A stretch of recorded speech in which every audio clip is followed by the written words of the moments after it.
welcome back to the colleagues, and in this video I will tell you how to add chords in Cubase 15.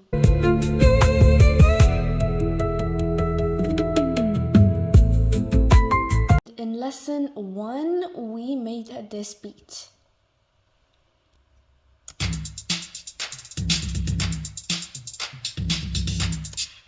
Yeah, it's like this. So now in this video I will tell you about how to add chords. Let's finally start. So what you do first is you are looking for this plus button over here, right over here. Yes. And when you press on it, you have this little menu opened. What you do next is you enter a random name. I mean, it doesn't obviously has to be random, but if you want, you can give it a random name. I will call it a synth. I just texted it with all capitals, but I think it's fine, right? And then if you want, you can choose the color of the track. I will choose orange because I feel like we should make a rainbow because the beat is red, so orange will look nice with red. We press add track, and then here we have this thing. And then there are many libraries with types of instruments.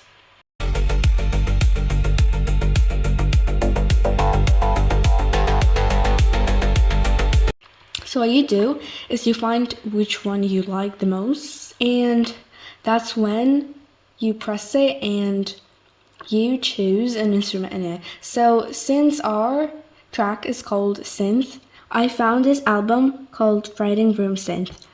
We'll go into that, and here we have so much of different instruments. Look at that. Look at that. That is so much.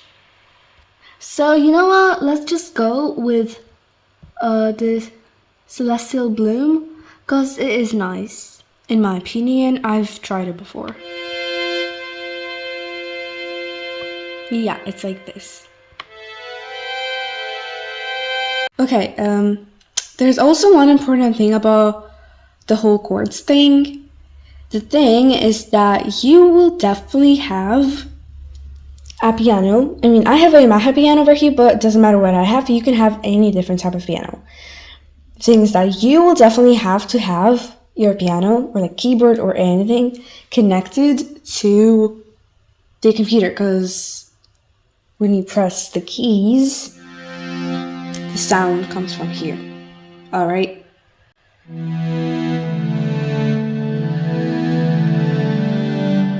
Yeah. After you check all those tiny moments, details, and stuff like that, you can finally press the record button, which is over here at the bottom of like the whole thing. Yeah. Let's finally do it.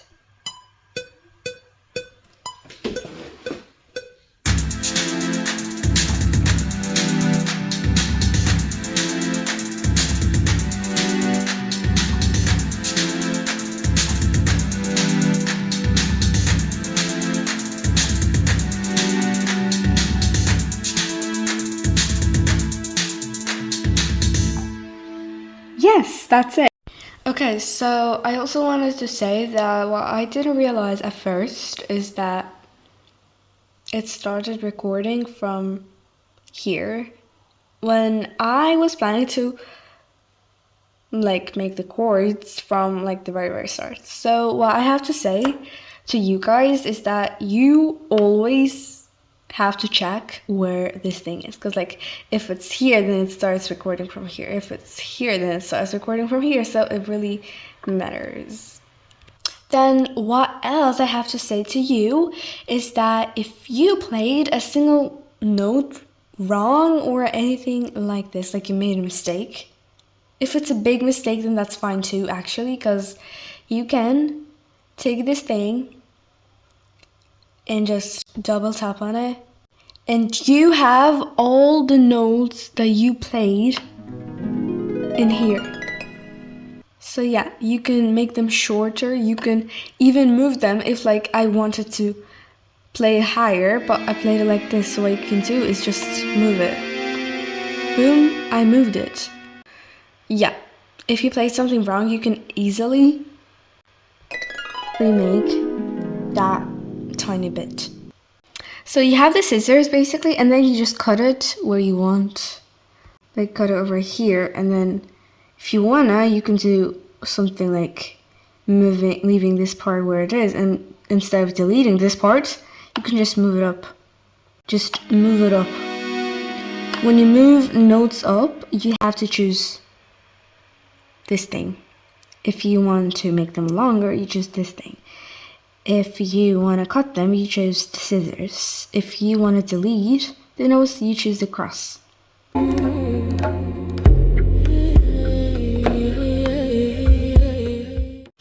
Yeah, I think that's it, guys. Thanks for watching, everybody. Now, bye!